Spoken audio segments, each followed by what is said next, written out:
Bonjour à tous, j'espère que vous allez bien. Bienvenue pour ce nouveau numéro du petit exo de colle, aujourd'hui numéro 127. Et pour ce numéro, je vous propose un nouvel exercice d'algèbre qui vous fera travailler la notion d'anneau principal. L'énoncé précis du jour est le suivant. On veut démontrer que tout sous-anneau des rationnels est principal. Énoncé très bref qui pourrait s'adresser à n'importe quel étudiant de deuxième année de classe préparatoire, voire plus, puisque c'est à ce moment-là qu'on apprend ce que sont les anneaux principaux.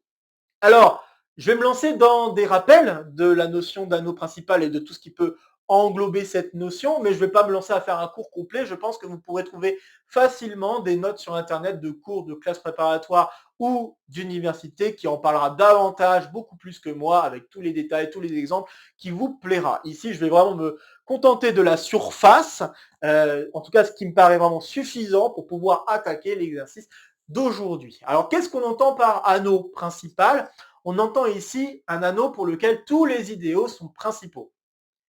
Je pourrais m'arrêter là, hein. C'est vrai que la définition pourrait s'arrêter là, mais bon, il faut que je vous rappelle ce que ça veut dire avoir un idéal et aussi qu'est-ce que ça veut dire avoir un idéal principal. Alors, avoir un idéal, c'est avoir ce qu'on appelle un sous-groupe additif absorbant de notre anneau. Je vous rappelle qu'avoir un anneau, c'est un ensemble avec deux opérations, un qui s'apparente à l'addition et l'autre qui s'apparente à de la multiplication. Et puis, vous savez que ça doit bien se comporter entre eux, ces opérations. Et là, je veux donc un sous-ensemble qui est un sous-groupe additif, donc autrement dit un sous-ensemble de notre anneau qui se comporte bien vis-à-vis de l'addition et même de la soustraction, si on veut parler des symétriques. Et on veut également quelque chose qui est absorbant, sous-entendant, si je prends quelqu'un dans l'anneau et quelqu'un dans mon ensemble, je fais un produit, je me retrouve avec un nouvel élément qui va se trouver dans l'ensemble que j'aimerais être un idéal. Et donc c'est ça, avoir un idéal. Alors on pourrait amener quelques petites nuances sur la notion en faisant attention au fait que oui, un anneau, c'est pas nécessairement commutatif pour la multiplication, donc il faut parler d'absorbance à gauche, d'absorbance à droite, etc. Ici, on travaille avec des anneaux commutatifs. Donc, idéal à gauche, idéal à droite, idéal bilatère, c'est la même chose. Et donc, on va tout regrouper en un seul mot, idéal. Voilà, c'est simple. Et on ne va pas s'embêter avec plus que ça. Ceux qui aimeraient quand même s'embêter avec plus que ça, j'ai un exercice pour vous en description où on travaille des idéaux sur l'algèbre des matrices. Ça, je pense que c'est un exemple super important qu'il faut avoir vu au moins une fois, au moins travailler une fois, je pense, pour vraiment se rendre compte de la différence qu'on pourrait avoir entre les idéaux à gauche, à droite et bilatères. Si ça vous intéresse de creuser de ce côté-là, je vous invite à travailler l'exercice que vous allez trouver en description sur le sujet. Ici, donc, idéal à gauche, idéal à droite, idéal bilatère, ce sera la même chose et on ne va pas s'embêter avec plus que ça. Maintenant, on peut travailler la notion d'idéal engendré par un certain ensemble d'éléments dans l'anneau. Ça va être le plus petit sous-groupe additif absorbant qui contient la collection d'éléments que je vais avoir sous la main. Autrement dit, disons conceptuellement, la construction, c'est vous partez de votre collection d'éléments, vous faites toutes les additions que vous pouvez faire, toutes les multiplications que vous pouvez faire par un élément de l'anneau, et puis vous faites aussi les soustractions que vous pouvez faire. Bref, vous faites tout pour pouvoir avoir une structure, comme je l'ai dit, de sous-groupe additif qui doit être absorbant, et vous faites en sorte que cette chose-là soit la plus petite possible. Et voilà, vous allez avoir donc l'idéal engendré par la collection d'éléments que vous avez sous la main. Et on dira alors qu'un idéal est principal s'il peut s'écrire comme un idéal engendré par rapport à un seul élément. Et donc maintenant, si je récapitule, dire qu'un anneau est principal, ça veut dire que tous les idéaux peuvent s'écrire comme des idéaux engendrés par un seul élément.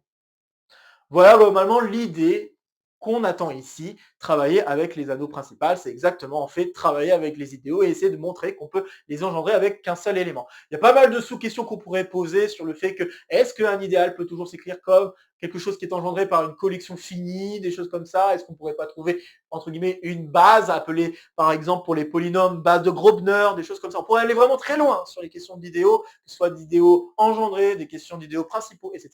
On ne va pas rentrer dans ce genre de choses.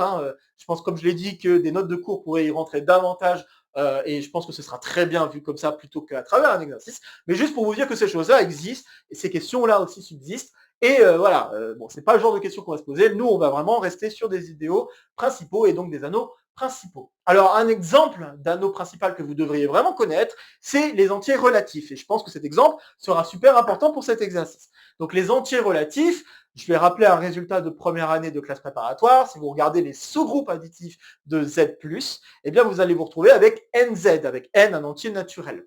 Autrement dit, les sous-groupes additifs peuvent se voir comme des sous-groupes engendrés par un seul élément, un seul entier naturel qui serait n. Très bien. Et il se trouve que ces ensembles-là sont aussi absorbants, puisque si vous faites un produit d'un élément qui est multiple de n avec n'importe quel entier, eh bien vous allez vous retrouver avec un nouvel élément qui serait multiple de n. Ça fait beaucoup de nouvelles, mais bon, c'est pas très grave ça.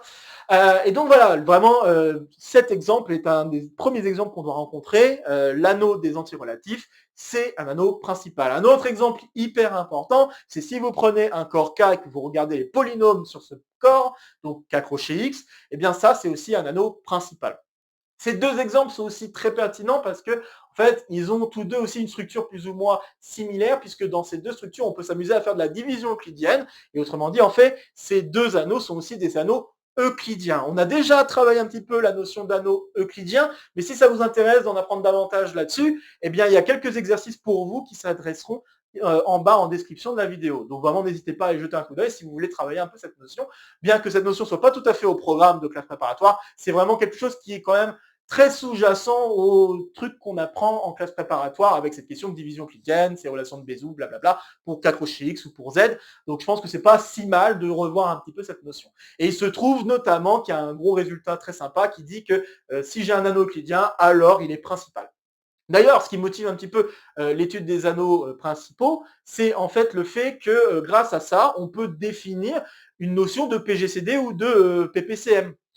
Ce genre de petite notion qui est liée au fait de regarder des intersections entre des idéaux ou de regarder des sommes entre des idéaux. Quand on sait que l'anneau est principal, ça veut dire que les idéaux qu'on doit obtenir doivent être engendrés par un seul élément. Et donc, ce seul élément peut être défini comme étant le PGCD ou le PPCM, suivant ce que vous avez décidé de faire, intersection de somme, dans l'autre sens d'ailleurs, si vous voulez vraiment faire la correspondance par rapport à ce que j'ai dit. Bref, si vous voulez vraiment faire la définition de PGCD et PPCM, vous pouvez vraiment demander à avoir un anneau principal. On peut demander des choses un peu plus faibles, c'est ce qu'on appelle aussi des anneaux à PGCD ou PPCM, mais on ne va pas rentrer dans ce sujet-là, c'est pas le but encore une fois, mais en tout cas, une chose qui pourrait motiver l'étude des anneaux principaux, c'est cette idée qu'on pourrait amener des notions arithmétiques comme le PGCD ou PPCM.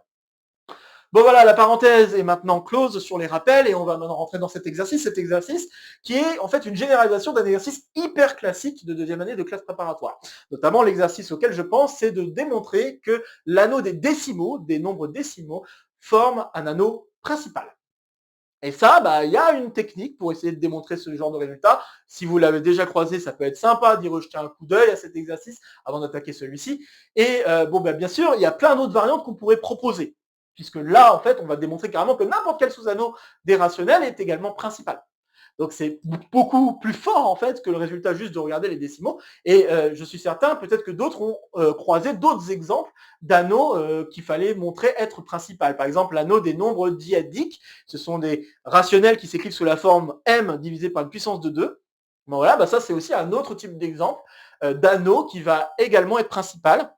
Il y a également d'autres exemples où on pourrait s'amuser à faire des quotients entre deux nombres dont le dénominateur serait premier avec un certain nombre premier fixé. Bref, il y a plein de variantes possibles et il se trouve que toutes ces variantes sont donc des sous-anneaux de Q et donc sont principaux. Et il y a une explication complètement générale à tout ça.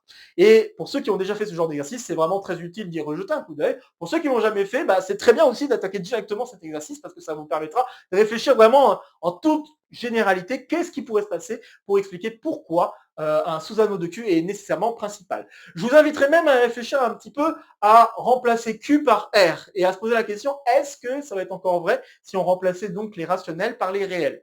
Voilà, je vous invite à vous poser la question, on y répondra à la toute fin de la vidéo. Mais ça peut être une question intéressante aussi à se dire, est-ce qu'on pourrait aller un peu plus loin? Je pense que j'ai vraiment dit tout ce que j'avais à dire. Là, ça fait vraiment beaucoup, mais au moins vous avez de la substance, des rappels, des choses importantes liées à cet exercice. Et je pense que c'était mon devoir de vous en parler avant de me lancer dans l'exo. Donc maintenant, je peux vous inviter à faire une pause sur la vidéo pour essayer de résoudre l'exercice par vous-même avant que je ne vous dise quoi que ce soit d'autre. Ok, j'espère que vous aurez essayé. Et on va donc se lancer à démontrer un lemme qui va vraiment mettre en avant le mécanisme général qu'on pourrait employer pour démontrer qu'un sous-anneau des rationnels est principal. Et le lemme va être le suivant.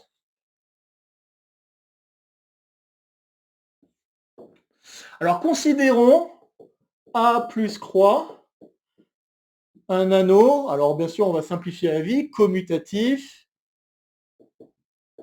Et là je vais me simplifier aussi encore plus la vie, même si je pense que je n'ai pas besoin de cette hypothèse. Je vais supposer que c'est intègre, mais je pense qu'on n'a pas forcément besoin de cette hypothèse pour ce que je vais écrire.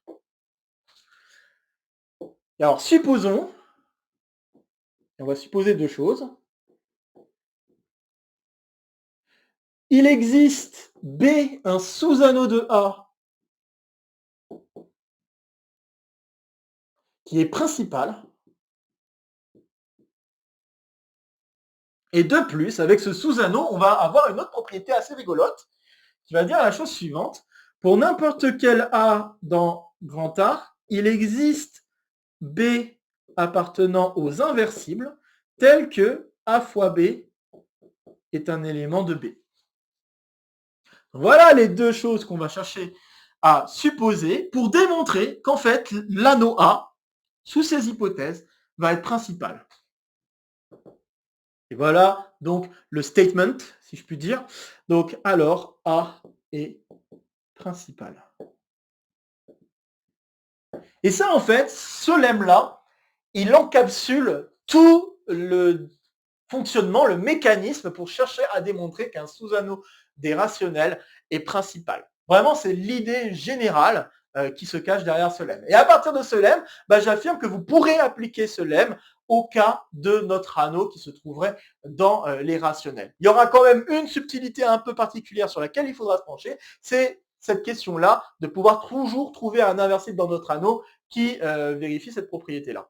C'est là la petite question qui ne se voit pas forcément quand on travaille avec les nombres décimaux ou avec d'autres types d'anneaux, mais qui va donc ici vraiment se voir puisque là, on travaille avec un anneau a priori quelconque et donc rien ne dit que si on s'amuse à faire des multiplications par-ci par-là, est-ce qu'on est sûr de pouvoir se ramener correctement à ce genre de cas.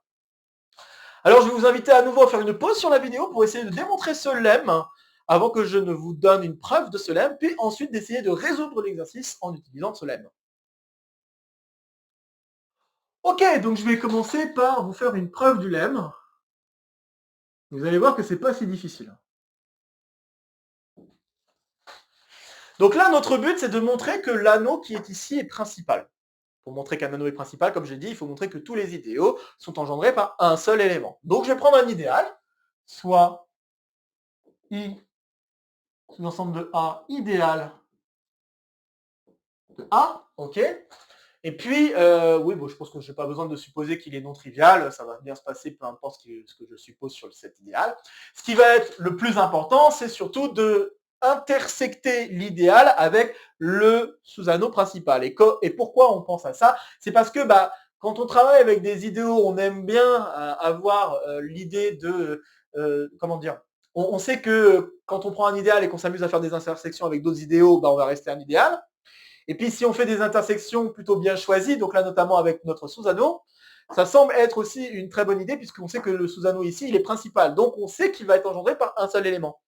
Et après, ce seul élément, ça pourrait être le très bon candidat pour décrire l'idéal que nous avons sous la main. C'est vraiment cette idée-là, en fait, l'idée de dire je vais intersecter par un autre idéal pour me ramener à un idéal qui est là-dedans. Et en faisant ça, est-ce qu'en effet, je vais pouvoir extraire un générateur qui serait donc le bon générateur pour l'idéal que nous avons sous la main. Très bien, donc je vais faire ça. Posons J, l'intersection de I avec B. Et ce truc-là, c'est un idéal. J est un idéal de B. Alors, c'est pas si difficile à démontrer. Pour vérifier que c'est bien un sous-groupe additif, vous savez que B est un sous-groupe additif.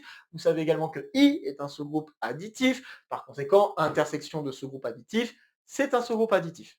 Voilà. Et puis ensuite, pour l'absorbance, si je prends un élément qui est dans A, je m'amuse à le multiplier avec un élément qui est dans I, je sais qu'il est dans I. Et puis, là, l'intersection avec B, ça impose quoi? Ça impose en fait que forcément, quand je vais faire la multiplication, donc là, je veux un idéal dans B. Donc, un idéal dans B, ça veut juste dire que là, je dois m'amuser plutôt à multiplier avec des éléments qui sont dans B.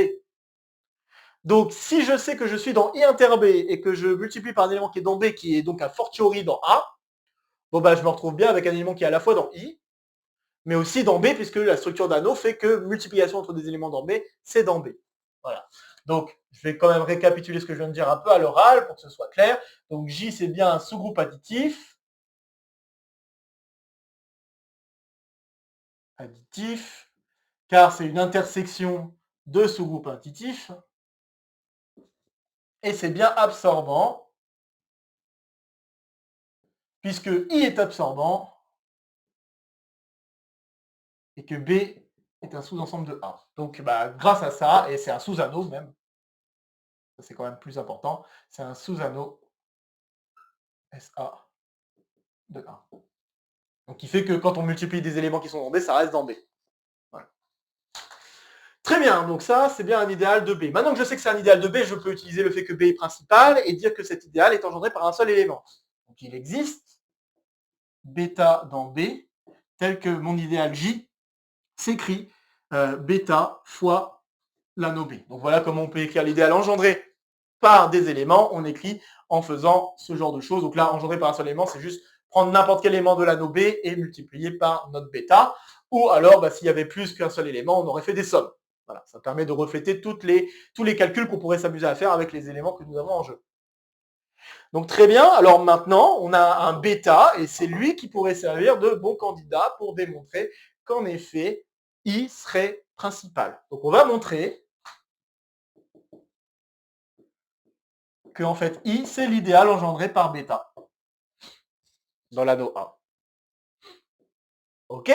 Alors il y a une inclusion qui est évidente, c'est le fait que bêta A est inclus dans I, puisque bêta est dans J, et donc a fortiori est dans I, et I est un idéal, donc il est absorbant. Donc peu importe par quoi on va multiplier dans A, bêta fois un élément de A, ça sera dans l'idéal, donc pas de problème. Ok, c'est l'inclusion dans l'autre sens qui va être un peu plus intéressante et un peu moins évidente à démontrer. Et en fait, pour le démontrer, eh bien, on va s'amuser à utiliser cette propriété-là.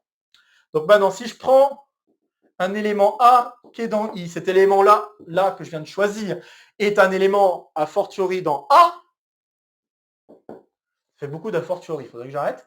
Et donc, comme j'ai un élément qui est dans A, je peux utiliser cette propriété-là. Et il existe un B dans A inversible, tel que A fois B est dans B. Donc il existe B dans A inverse, tel que A fois B est dans B.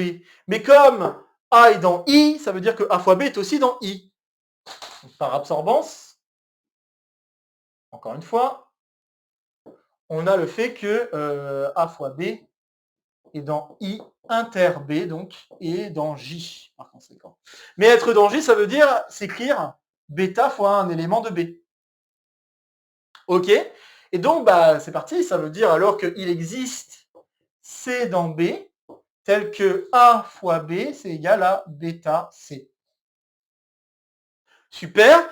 Et c'est là où vous allez voir l'importance d'avoir supposé que B était inversible, car maintenant, je peux inverser B et le mettre de l'autre côté de mon égalité, écrire alors qu'on a A qui est égal à bêta fois C fois B-1. Cet élément-là, je sais qu'il est dans A, pas de problème, puisque je viens de faire un élément qui est dans B, donc qui est donc dans A, et B-1, j'ai fait l'inverse d'un élément qui est dans A et un élément qui était inversible, donc par conséquent tout va bien.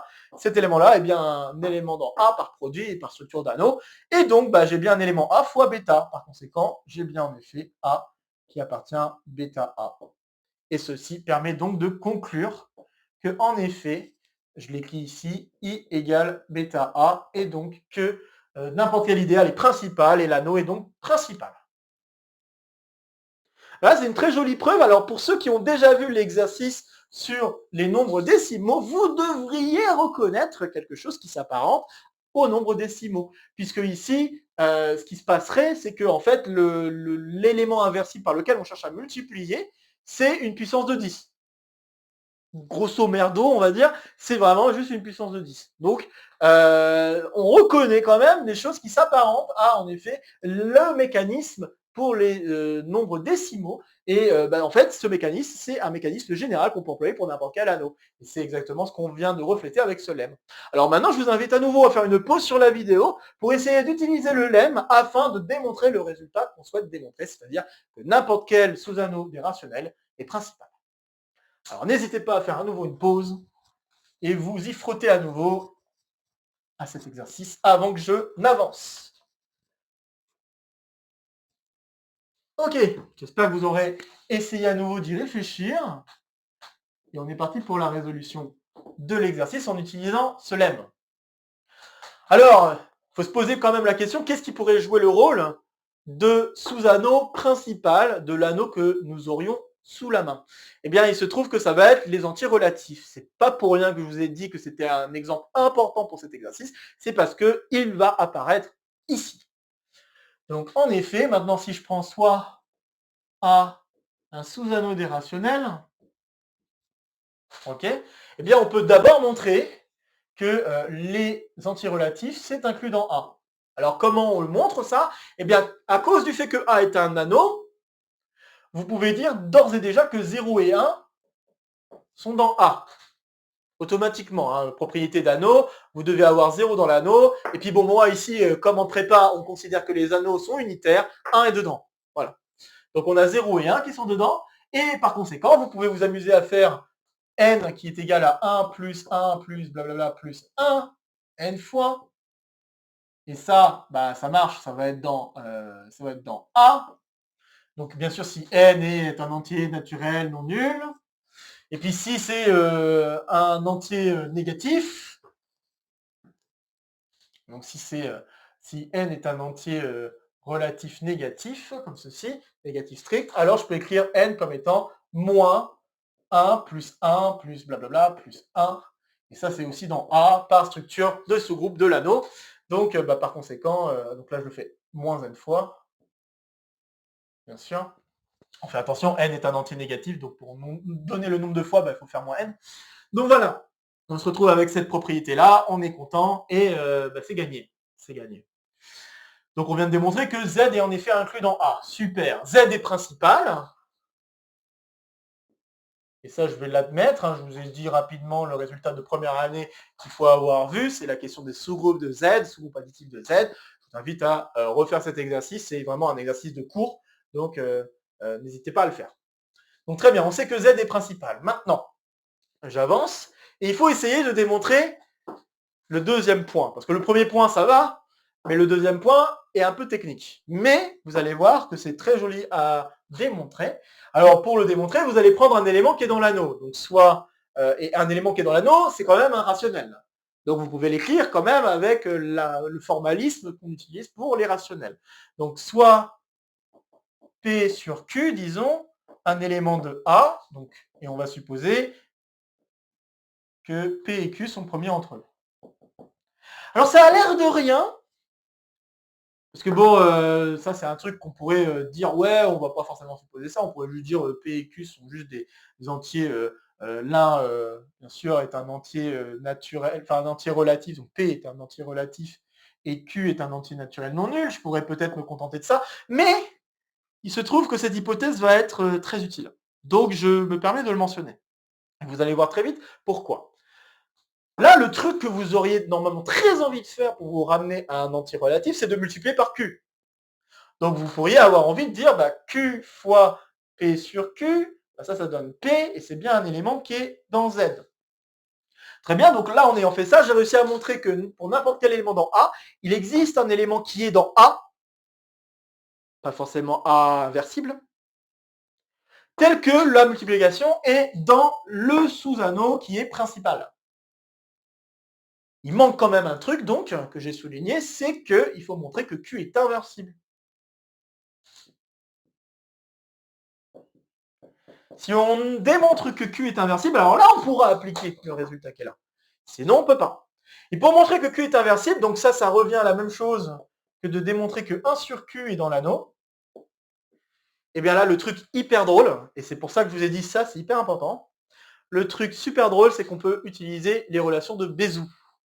En effet, par Bézout, vous allez pouvoir écrire qu'il existe un U et un V dans Z, tel que P fois U plus Q fois V, c'est égal à 1. Divisez alors cette relation par Q, et vous obtenez alors que P sur Q fois U plus V, c'est égal à 1 sur Q. P sur Q est un élément de A, U est un entier relatif, donc c'est un élément de A, V aussi, c'est un élément de A, et donc là, vous faites juste des produits d'addition d'éléments qui sont dans A, par conséquent, par structure d'anneau, 1 sur Q est dans A. C'est pas joli, ça? Moi, je trouve ça trop joli. Par structure d'anneau. Donc voilà, on vient de démontrer que Q est bien un élément inversible de l'anneau, et donc on a droit sur ça. Donc on a réussi à démontrer la propriété qui est ici. Bon, on peut appliquer le lemme, et en appliquant le lemme, on conclut. Via le lemme, A est principal. Et c'est terminé. Et pas Pierre Ninet. Bref, faut que j'arrête avec ces blagues pourries. Bref, voilà, ça c'était vraiment pour vous montrer le mécanisme qui se cachait derrière en fait les exercices que vous connaissez peut-être déjà sur les sous-anneaux des rationnels. Donc si vous travaillez avec les décimaux, si vous travaillez avec les nombres diadiques, si vous travaillez avec n'importe quel anneau qui se trouve dans les rationnels, ce qu'il y a de sous-jacent pour démontrer que l'anneau est principal, c'est ce lemme. Et avec ce lemme, après, il y a 2-3 petits trucs un peu techniques, notamment, je pense le plus technique, c'est ça. Et je trouve ça génial, en fait, qu'il y a cette question de Bézout qui apparaît, cette petite question d'arithmétique, qui permet de nous sauver les miches. Et moi, je trouve ça génial. Donc, voilà, on voit qu'il y a quand même une petite technicité à utiliser pour conclure le résultat qu'on souhaite, mais vraiment, le mécanisme, il est là. Et je suis certain, si vous rejetez un coup d'œil à la résolution que vous avez vue pour d'autres types d'anneaux que l'exercice qu'on vient de faire là, vous allez repérer ce mécanisme. Ok, alors je pourrais m'arrêter là pour l'exercice, je pense que j'ai dit tout ce que j'avais à dire, mais il y a quand même un tout petit truc que j'aimerais mentionner, et c'était la question que je vous avais posée juste avant de me lancer dans l'exercice. Que se passe-t-il si on remplace les rationnels par les réels?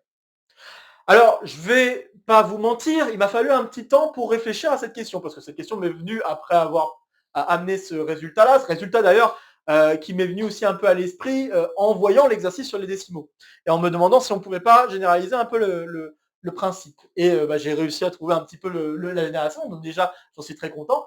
Et après, je me suis posé la question, mais oui, qu'est-ce qui se passe quand on remplace les rationnels par les réels? Et ça n'a pas été si facile de trouver un exemple parce que, en fait, les premiers exemples auxquels on pourrait penser, ça serait de travailler avec, par exemple, z crochet racine de 2 ou des trucs comme ça. Sauf que z crochet racine de 2, lui, ça marche. Ça va être en effet, en fait, c'est même mieux, c'est euclidien. Mais donc, du coup, c'est principal par conséquent. Il y a des exemples un peu plus tordus, mais qui restent quand même principal, de la forme toujours z crochet, un certain alpha nombre algébrique. Et c'est là où j'ai pensé à finalement sortir un petit peu du cadre des nombres algébriques, parce que le problème, c'est qu'il y a encore des cas de figure où on ne peut pas répondre. Il y a encore beaucoup de cas de figure, z crochet alpha, où on ne peut pas répondre avec alpha nombre algébrique. Alors il faut sortir un peu de ce cadre-là, et en restant quand même dans le même genre d'idée, j'ai proposé l'exemple, en tout cas l'exemple que je vais vous donner, l'exemple qui m'est venu à l'esprit. Et cet exemple-là, c'est un exemple qui n'est pas principal. Donc ça veut dire que si on remplace Q par les réels, ça ne marche plus.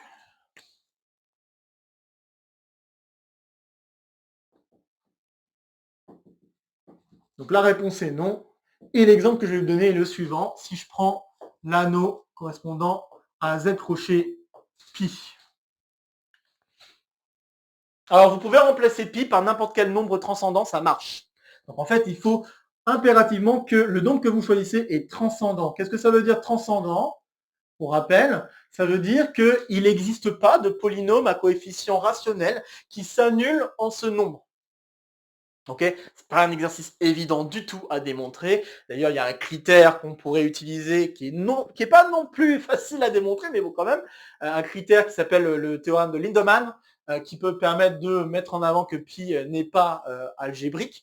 Mais bon, ce critère pour le démontrer lui aussi, il n'est pas évident du tout. Donc bon, on va pas non plus tourner très longtemps autour de tout ça. Mais on a quand même attaqué des exercices autour des nombres algébriques et je vais vous mettre en description des choses liées aux nombres algébriques qu'on a pu faire sur la chaîne. Et donc, n'hésitez pas à aller jeter un coup d'œil si vous voulez travailler un peu la notion des nombres algébriques. Et puis même, il y a aussi 2-3 exercices autour de nombres transcendants qu'on a déjà attaqués, liés notamment au nombre de Liouville. Bref, donc là, ici, je vais juste utiliser le fait que pi est transcendant. Et comme pi est transcendant, ce que je peux affirmer, c'est que l'anneau que j'ai ici, il va être isomorphe à un autre anneau dont on sait pertinemment qu'il n'est pas principal. Et l'isomorphisme, il ne va pas être dur. Donc là, c'est un iso d'anneau.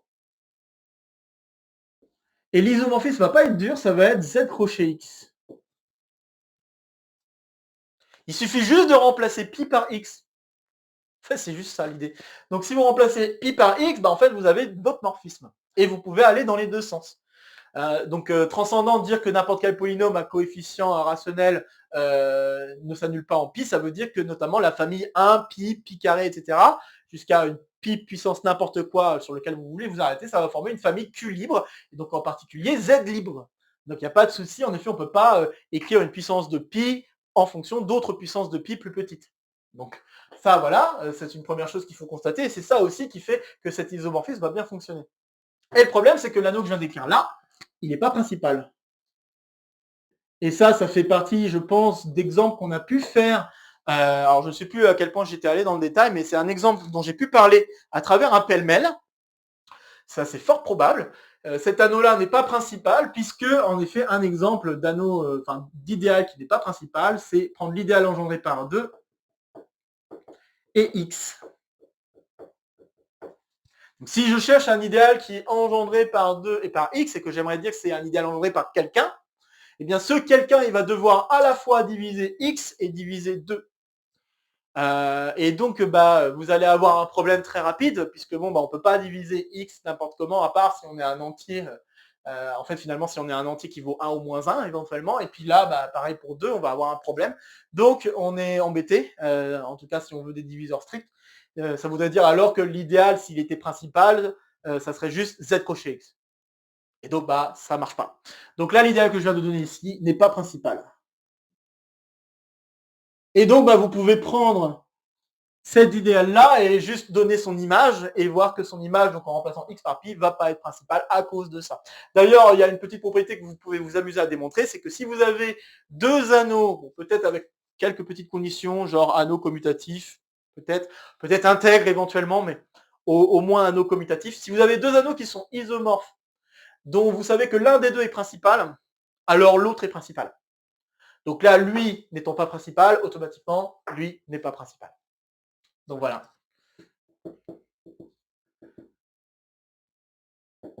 Exemple pas évident quand même, mais je pense que c'est un exemple qu'il faut mieux avoir dans sa poche pour se dire que voilà, il peut y avoir en effet des idéaux qui ne sont pas principaux, et vous voyez aussi à quel point des exemples de référence c'est très utile. Donc là, Z crochet X, savoir qu'il n'est pas principal, ça aide énormément pour essayer de trouver un contre-exemple. Voilà, je pense avoir fait le tour sur cet exercice. J'espère que ça vous aura plu. Comme d'habitude, n'hésitez pas à partager la vidéo si vous connaissez des camarades qui pourraient être intéressés par cette vidéo ou par le contenu de la chaîne de manière plus générale. N'hésitez pas à laisser en commentaire vos questions, vos remarques, vos retours concernant cet exercice. Ça fera toujours plaisir de discuter avec vous. Ici, ça sera pour me soutenir. Ici, ça sera pour vous abonner. N'oubliez pas d'activer la clochette.